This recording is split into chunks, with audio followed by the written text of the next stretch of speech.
Ian Rudge, head chef at the Rib Room. Welcome, boy. How you doing? I'm good, thank you very much. What are you going to cook for us? Today we're going to do a roasted rack of Launceston lamb, a small little area of Cornwall where we get all our lamb from. We're going to do a lightly curried lamb neck, and we'll do an artichoke puree, Jerusalem artichoke puree, and a shallot compote as well. So we've got a 2-bone lamb rack. Obviously we cut off the 7-bone of Launceston lamb. We've just trimmed off some of the fat just to we don't want it too fatty, and then we're just going to gently season that up there. And then we're just going to gently cook that in a pan, which is behind me here. We'll just put that into there like that. We're going to gently render that down a little bit, get some heat into it, and we're just going to cook it in the oven. Fat side first, that adds the protection of the lamb, stops it from going too dry, and also gets that fat nice and crispy, what we want it. How long approximately are you cooking that for? Once it goes into the oven, I reckon about 6 minutes is always a good ballpark figure, and we'll cook it pink. But obviously, if you want it a bit more well done, you're looking at like the 9-10 minute job. So that's where we're up to with that.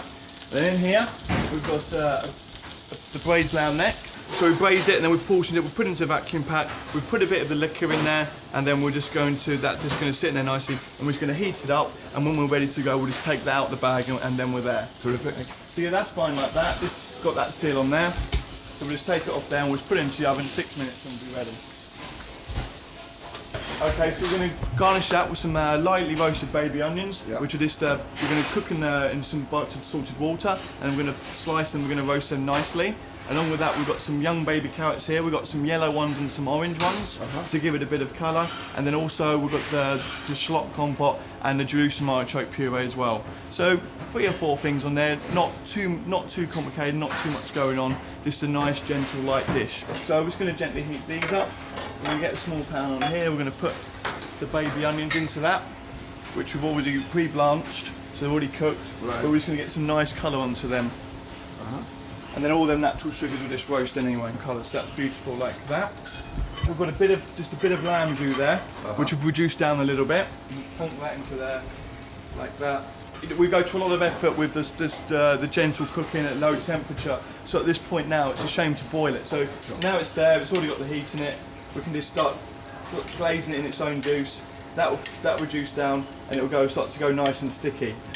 A lovely creamy artichoke puree. Yeah. Very rich, very creamy, quite sweet, which is quite custom of the artichoke. It's delicious, isn't it? Yeah, and that will really help the lamb. It will help the spice. It'll just give it a little bit of a little bit more depth. And then here we've got the shallot compote, which is literally just shallots, butter, and we just cook them down over a long period of time. They've been cooked for maybe 6-7 hours, and they get all their natural juices come out, and they go nice and sticky, and you get a real nice, in-depth shallots flavour. All them flavours you have in shallots that come together, and they just come stronger and stronger and stronger until you end up with this sticky jam marmalade. That's delicious. The longer it takes, the more the sweetness intensifies. You're not going to end up with anything bitter. If you do it too quick, it's just going to be bitter and nasty. So you do it nice and slowly, you end up with a lovely sweet shallot compote. Take some of the juices, the rest of the juices, because obviously there's heaps of flavour in there, like that. So this is just a caper crust? Yeah. And then what we're going to, that will help give it a bit of salt, and it will lift the flavours slightly. Okay. Lamb's quite funny. It goes very well with salty things. You know, we're all familiar with salt marsh lamb. We're very familiar with samphire. We're familiar with anchovies. We're familiar with capers. All these things go well with lamb, and it's not necessarily the flavour. It's more that slight saltiness, that natural saltiness you get. Which really lifts the lamb's flavour.